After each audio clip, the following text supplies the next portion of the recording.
చెప్పండి సార్. లోకలేనా జూబ్లీస్? లోకల్ అండి.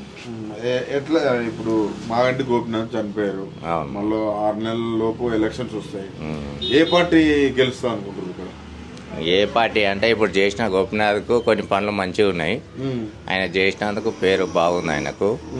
యాక్చువల్గా ఆ గోపినాథే అనుకుంటారు చాలామంది. మన పర్సెంట్ మాత్రం గోపినాథ్ చనిపోయింది కదా. సరే, ఇప్పుడు ఆ ప్లేస్ లో బీఆర్ఎస్ వాళ్ళు నిలబడితే బీఆర్ఎస్ వాళ్ళు గెలుస్తారా, లేకపోతే ఇక్కడ కాంగ్రెస్ గెలుస్తా, బీజేపీ గెలుస్తా అనుకుంటున్నారు? బీఆర్ఎస్ఏ గెలుస్తుంది. బీఆర్ఎస్ ఎందుకు? గోపీనాథ్ చాలా బాగా పనులు చేశాడు. అప్పట్లో చాలామంది ఆయనకు రుణపడి ఉన్నారు. ఆయన చేసిన పనుల మటుకు చాలామంది ఇది ఉంది. వేరే పార్టీ ఇప్పుడు వచ్చిన పార్టీలు అన్నీ ఈ కాంగ్రెస్ వచ్చింది, కానీ వచ్చింది ఇప్పటివరకు ఒక్కటి ఏం చేయలేదు. అది చేస్తాం, ఇది చేస్తాం అన్నీ రోడ్లు దేవి మళ్ళీ ఖరాబ్ చేసి. ఇంతకుముందు మంచి రోడ్లు అన్నీ వేసినండు గోపీనాథ్. అన్ని నీట్గా అన్ని నల్లలు, వాటరు సప్లై. అధికారంలో ఉన్నది కాంగ్రెస్ అధికారం ఉన్నా కానీ ఏం లాభం ఉంది చెప్పు?